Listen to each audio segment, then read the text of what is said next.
Hello guys, welcome back to Rajab Global Studies. मैं हूं सत्यम Tiwari.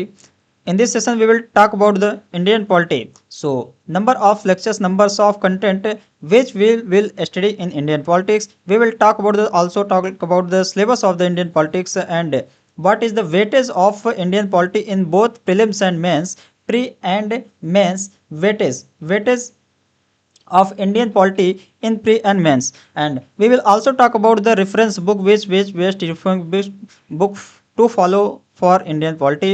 So now guys we will start. So यहाँ पे दोस्तों जैसा कि यहाँ पे आपको बता दूं कि इंडियन पॉलिटी जो है दोस्तों वो आपका यूपीएससी में बहुत ही अच्छा एक वेटेज रखता है, कंसिस्टेंसी वेटेज रखता है, यानी कि लगातार यहाँ पे अच्छा वेटेज रखता है. यहाँ पे सबसे पहले बात करें इंडियन पॉलिटी की, तो प्रीलिम्स की अगर बात की जाए तो प्रीलिम्स यहाँ पे आपका 200 मार्क्स का क्वेश्चन पूरा पूछा जाता है. यहाँ पे आपका 100 क्वेश्चन आते हैं, 200 मार्क्स में से यहाँ पे आपका 100 क्वेश्चन पूछे जाते हैं प्रीलिम्स में. अब गाइज यहाँ पे आप देख सकते हैं कि 12 से लेकर 18 क्वेश्चंस आपका देखने को मिल जाता होगा हर बार पॉलिटी का. तो आप देख सकते हैं एक अच्छा खासा वेटेज आपको यहाँ पे, यानी कि अगर दो क्वेश्चन हम मांग रहे 18 क्वेश्चन मान के चलिए, यहाँ 36 मार्क्स इंडियन पॉलिटी का दिख जाता है. अब यहाँ पे मेंस में क्या वेटेज है, मेंस में के बारे में अब प्रीलिम्स के सारा चीज़ें यहाँ पे डिस्कस करूंगा, और यहाँ पे सिलेबस क्या है इंडियन पॉलिटी का और कौन कौन से रेफरेंस बुक है आप उसको फॉलो कर सकते हैं, सारी चीज़ें यहाँ पे डिस्कस. सबसे पहले दोस्तों बात करें कंटेंट जो आपको पढ़ते हैं इंडियन पॉलिसी की कंटेंट के बारे में, तो यहाँ पे आप सबसे पहले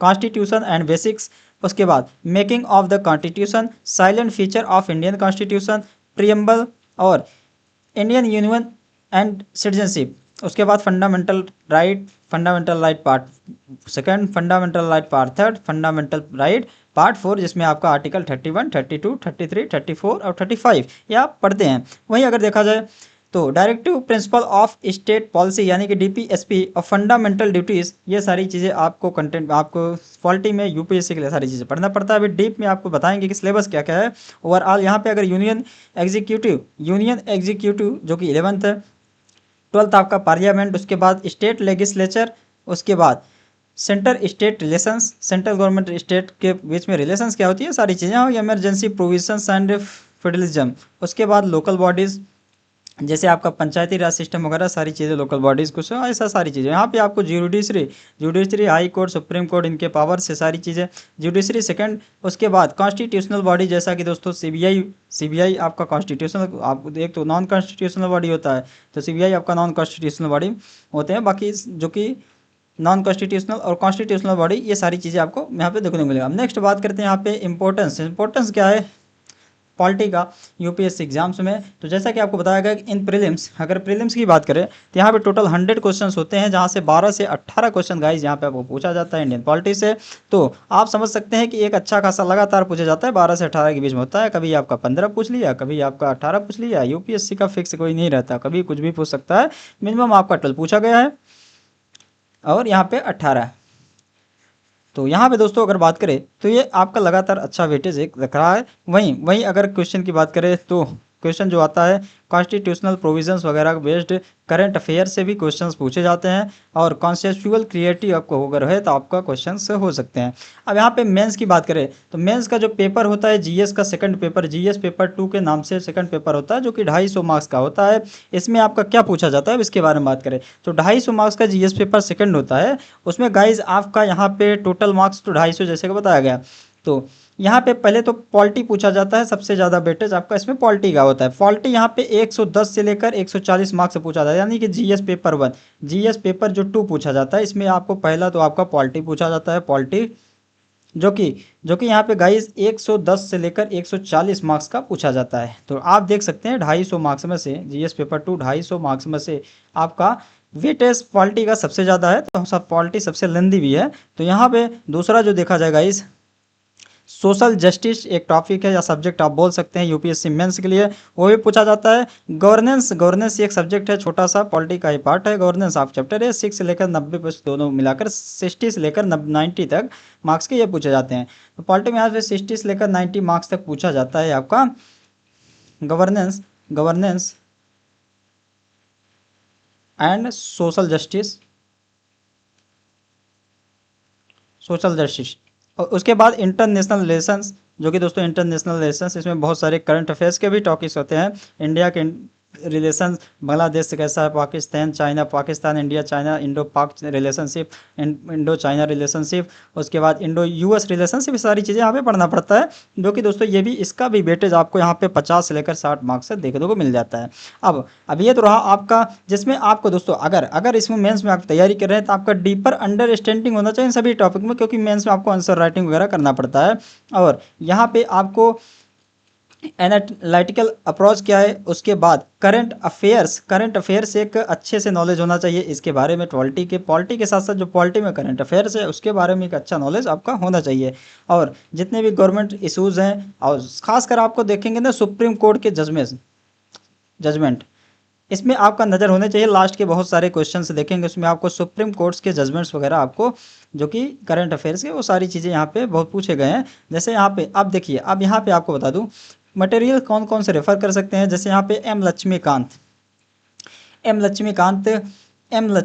यहाँ पे पॉलिटी एम लक्ष्मीकांत तक पॉलिटी, जो कि दोस्तों बहुत ही बेस्ट बुक है ये पीएससी के लिए, लेकिन इसमें आपको बहुत ज़्यादा डिटेल दिया गया है। पॉलिटी में अगर पीएचडी कर रहे हैं या पॉलिटी में अगर आप डीप स्टडी कर रहे हैं तो आप पेपर कैसे सिलेक्टेड चीज़ें आपको पढ़ना पड़ता है, तो ये भी आप प्रेफर कर सकते हैं एम लक्ष्मीकांत पॉलिटी। दूसरा एनसीईआरटी 9 से 12 अगर आप एनसीईआरटी बेस्ड पढ़ना चाहते हैं तो एनसीईआरटी 9 से 12 तक आप पढ़ सकते हैं। और यहाँ पे क्लास नोट्स और फिजिक्स वाला का रेफरेंस बुक के बारे में बात कर लेते हैं। फिजिक्स वाला का ब्लैक बुक, जिसके बारे में यूट्यूब पर मेरे चैनल पर आपका रिव्यू वीडियो पड़ा हुआ है। ये भी दोस्तों क्या है कि अगर आप ये तीनों डिनाई करना चाहते हैं, एनसीईआरटी और लक्ष्मीकांत, और एक यूपीएससी के लिए जो चीज़ें सिर्फ यूपीएससी में पूछा जाता है सिर्फ वही, उसी को अगर आप प्रेफरेंस देकर पढ़ना चाहते हैं तो यूपीडब्ल्यू का जो प्रेफरेंस है ओनली आईएएस का ब्लैक बुक है, सेट ऑफ 24 बुक है, उसमें से 2 बुक आपके पॉलिटी का मिलेगा, पार्ट 1 पार्ट 2, उसको आप पढ़ सकते हैं। अगर उसको आपको चाहिए तो आप हम इस नंबर पर कॉन्टैक्ट कर सकते हैं। आपको पीडीएफ यहाँ पे टोटल 24 बुक का पीडीएफ है। अगर आप पीडब्ल्यू का रेफरेंस लेना चाहते हैं तो यहाँ पे रेफरेंस बुक अगर लेना चाहते हैं 24 बुक का पीडीएफ है। इसका स्लाइड में ऐड करना भूल गया था, 24 बुक का पीडीएफ है, जो कि यहाँ पे आपको 149 में प्रोवाइड कर दिया जाएगा। अगर इसका हार्ड कॉपी खरीदेंगे तो अराउंड 5,500 के आसपास मिलेगा, लेकिन आपको 125 में इसका ई बुक प्रोवाइड करूँगा, जो कि ई बुक मिलता ही नहीं इसका, और मिलेगा भी तो 1500 के आसपास मिलता होगा। तो यहाँ पे टोटल 24 बुक का ई बुक आप ले सकते हैं। नंबर पर आप कॉन्टैक्ट कर सकते हैं, जैसे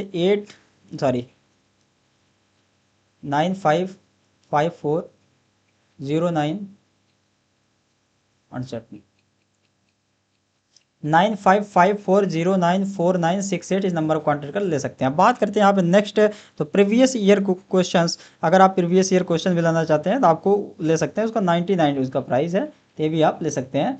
तो प्रीवियस ईयर क्वेश्चंस आपको जरूर ही मटेरियल तो ये मेन ही है, यूपीएससी में कोई भी एग्जाम हो उसमें पीवाईक्यू तो आपको पढ़ना ही पड़ता है, पीवाईक्यू तो आपको देखना ही है, तो एक आप रेफरेंस बुक आपका ये भी है। उसके अलावा न्यूज़पेपर, डेली न्यूज़पेपर आप देख सकते हैं, जो कि आप द हिंदू और इंडियन एक्सप्रेस प्रेफर कर सकते हैं। अब यहाँ पे मेंस आंसर रिक्वायरमेंट की बात करें तो यहाँ पे स्ट्रॉन्ग कॉन्स्टिट्यूशनल अंडरस्टैंडिंग आपका होना चाहिए। कॉन्स्टिट्यूशन के बारे में स्ट्रॉन्ग अंडरस्टैंडिंग होना चाहिए, मतलब बहुत ही डीप आपको, जैसे क्योंकि इसमें मैंसर राइटिंग करना पड़ता है, जिसमें आपको थोड़ा अंडरस्टैंडिंग अच्छी होनी चाहिए। और कुछ रिलेवेंट आर्टिकल्स है जिसमें आपका पकड़ होनी चाहिए कि कॉन्सेप्ट वगैरह, जैसे यहाँ पे रियल लाइफ केस स्टडी में अगर बात करें करंट अफेयर्स में, या रियल लाइफ केस स्टडी जो कि आपको डेली लाइफ में कभी कभी इवेंट्स होते रहते हैं, तो सुप्रीम कोर्ट का जजमेंट जैसे कि बात करें लैंडमार्क सुप्रीम कोर्ट जजमेंट, बहुत सारे क्वेश्चन पूछा गया है। जैसे यहाँ पे आकर देखा जाए Supreme Court judgement, last year में कुछ क्वेश्चन, जैसे केशव चंद भारती का केस, बेसिक स्ट्रक्चर डॉक्ट्रिन, इनका केस एक सुप्रीम कोर्ट था, वो भी पूछा गया था। इसके अलावा SR Bommai misuse of president's rule, जैसा कि दोस्तों आपको बताया गया कि एक प्रेसिडेंट रूल लगता है, प्रेसिडेंट रूल, उसमें मिस यूज हुआ था, उसका कुछ केस हुआ था सुप्रीम कोर्ट के बाद। जो प्रेसिडेंट रूल होता है, तो कभी कभी क्या होता है कि जैसे अगर सुप्रीम कोर्ट का अगर कुछ डिसीजन गलत हो जाता है तो प्रेसिडेंट के पास जाता है, तो वहाँ अलग प्रावधान होता है, तो उसी में एक गलत केस हुआ था, उसका भी एक यहाँ पे आपका केस, सुप्रीम कोर्ट का केस जैसा कि ये हो चुका है। तो ये भी क्वेश्चन लास्ट ईयर पूछा, कुछ पिछले साल पीवाई की प्रीवियस में पूछा गया था। उसके बाद तो ये आपका देखो क्वेश्चन आंसर राइटिंग में आप क्रेडिबिलिटी और लीगल नॉलेज, आप आंसर में जो भी आपका सुपरियोरिटी होना चाहिए आंसर अगर राइट कर रहे हैं। तो यहाँ पे दोस्तों अगर नेक्स्ट बात करें तो सिलेबस, अब यहाँ पे सिलेबस डिस्कस करते हैं। सिलेबस की बात करें गाइस, तो सबसे पहले फिलोसफिकल फाउंडेशन की बात करें तो यहाँ पे आपको कॉन्स्टिट्यूशन, फिलोसफिकल फाउंडेशन जो चैप्टर्स हैं, कॉन्स्टिट्यूशन जो टॉपिक्स हैं, constitution, state and nation, understanding the theoretical underpinning of the constitution and its relation to the states nation. Constitution क्या है, कॉन्स्टिट्यूशन का रिलेशन स्टेट्स और नेशन से क्या है, ये सारी चीज़ें। उसके बाद यहाँ पे कॉन्स्टिट्यूशन पढ़ना कैसे है उसके बारे में आपको पढ़ना है। उसके बाद कॉन्स्टिट्यूशनल के फीचर्स क्या हैं, जैसे silent feature of the Indian constitution, सारे एनसीईआरटी के ही टॉपिक्स हैं, एनसीईआरटी में भी आप ये सब चैप्टर्स के नाम मिल जाएंगे। की characteristic that define the constitution of India, constitution of India के कैरेक्टरिस्टिक क्या है जो कि इंडिया को कॉन्स्टिट्यूशन को दर्शाता है। वहीं अगर प्रियम्बल की बात करें, इंट्रोडक्शन, नेक्स्ट है आपका preamble introductory statements outlining the objective of constitution. और इसके बाद यहाँ पे union and state relations, union और स्टेट का रिलेशन क्या है, distribution of power and function between union and states. और वही citizenship, the right, duties and eligibility of Indian citizens. तो उसके बाद फंडामेंटल राइट्स जो कि बेसिक ह्यूमन राइट्स हैं जो कि इंडियन कॉन्स्टिट्यूशन के द्वारा दिया गया है, जो कि ये आपको सारी चीज़ें। उसके बाद DPSP, directive principle of state policy, ये guidelines for the government of the country, government के लिए जो गाइडलाइंस है, fundamental duties, moral obligations of citizens toward the nation. Next बात करते हैं यहाँ पे स्ट्रक्चरल फ्रेमवर्क की। तो इंडिया का कॉन्स्टिट्यूशन का स्ट्रक्चर क्या है, इसके बारे में सारी चीज़ें। जैसे आपका लेजिस्लेचर में यहाँ पे पार्लियामेंट आता है, पार्लियामेंट में आप पढ़ेंगे यहाँ पे composition and function of union level. और उसके बाद स्टेट लेजिस्लेचर, यहाँ पे the legislative framework at the state level, state council of minister, role and function of minister at the state level. इसके बाद एग्जीक्यूटिव में आपका president, role and power of president. उसके बाद prime minister, role and responsibilities of the prime minister. उसके बाद attorney general, legal adviser of government होते हैं, उन्हीं के बारे में पढ़ना है, अटॉर्नी जनरल। और चीफ मिनिस्टर, यहाँ पे इनका क्या रोल होता है स्टेट गवर्नमेंट्स में, और इनका ये होते हैं हेड, तो इनके बारे में यहाँ पढ़ना है। गवर्नर होते हैं जो कि representative of union government in states, और यहाँ पे इनके बारे में पढ़ना है। उसके बाद जुडिशरी में आपका सुप्रीम कोर्ट, सुप्रीम कोर्ट का पावर क्या है, स्ट्रक्चर क्या है, jurisdiction and power of highest court, जो कि हाईएस्ट कोर्ट है सुप्रीम कोर्ट, तो इसका पावर क्या है। उसके बाद high court, role and function of high courts in state. उसके बाद यहाँ पे अल्टरनेटिव डिस्प्यूट रिजोल्यूशन, जो कि आपको बताया गया एडीआर होता क्या है, जब सुप्रीम कोर्ट में कोई मैटर जाता है, इसमें क्या है कि कभी कभी जो प्रेसिडेंट वाला सिस्टम है, जैसे सुप्रीम कोर्ट में कोई मैटर गया, वहाँ से जो अल्टरनेटिव डिस्प्यूट रिजोल्यूशन, इसमें थर्ड जब प्रेसिडेंट के पास मामला जाता है, तो वो सब सही है, आप सारा चीज़ें यहाँ पे पढ़ेंगे, जो कि कोर्ट से बाहर होता है। अल्टरनेटिव डिस्प्यूट मतलब ये कोर्ट से बाहर मैटर होता है। नेक्स्ट बात करते हैं सेंट्रल स्टेट का relation, legislative, executive and financial relation. इसके बारे में यहाँ पे जैसे distribution of legislative, executive and financial power between union and state, और यूनियन टेरिटरीज के बारे में यहाँ पे administration and governance of union territories. उसके बाद लोकल गवर्नेंस, जैसे आपका panchayati raj institution, the system of rural local self government. उसके बाद financial commission, role in recommending the financial distribution between the union and states. ये सारी चीज़ें आपको यहाँ पे सिलेबस में, पॉलिटी के सिलेबस में आपको पढ़ना पड़ेगा, इंडियन पॉलिटी के।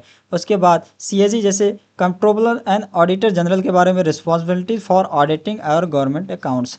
अब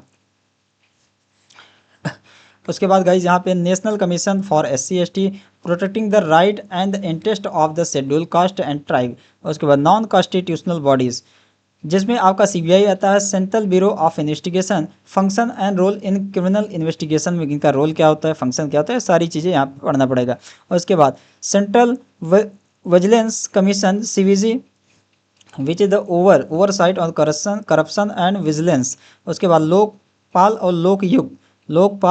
और Lokayukta mechanism for addressing corruption, जो कि एक मैकेनिज्म है करप्शन को एड्रेस करने के लिए। सारी चीज़ों के बारे में यहाँ पे आपको देखना पड़ेगा। वहाँ पे central information commission, CIC, ensuring the transparency under the right to information act. अब यहाँ पे रेगुलेटरी बॉडीज़, रेगुलेटरी बॉडी जो कि आपका कॉन्स्टिट्यूशनल बॉडीज और नॉन कॉन्स्टिट्यूशनल बॉडी, सारी चीज़ें आपका पढ़ना पड़ेगा। दोस्तों ये रहा कंप्लीट सिलेबस, चैनल को आप सब्सक्राइब करिए, मिलेंगे नेक्स्ट वीडियो में। तो ये दोस्तों आपका पॉलिटी के बारे में कंप्लीट सिलेबस है, रेफरेंस बुक क्या फॉलो कर सकते हैं, इसके अलावा इसका वेटेज क्या है प्रीलिम्स और मेंस में, सारी चीज़ें इस ठीक इसी टाइप से जितने भी यूपीएससी के सब्जेक्ट्स है। यूपीएससी की बात करें यहाँ पे अराउंड 20 से प्रीलिम्स और मेंस दोनों की बात करें तो यहाँ पर अराउंड 22 सब्जेक्ट के आसपास हैं। ओवरऑल देखा जाए शॉर्ट 22 सब्जेक्ट के आसपास गेम है सारा।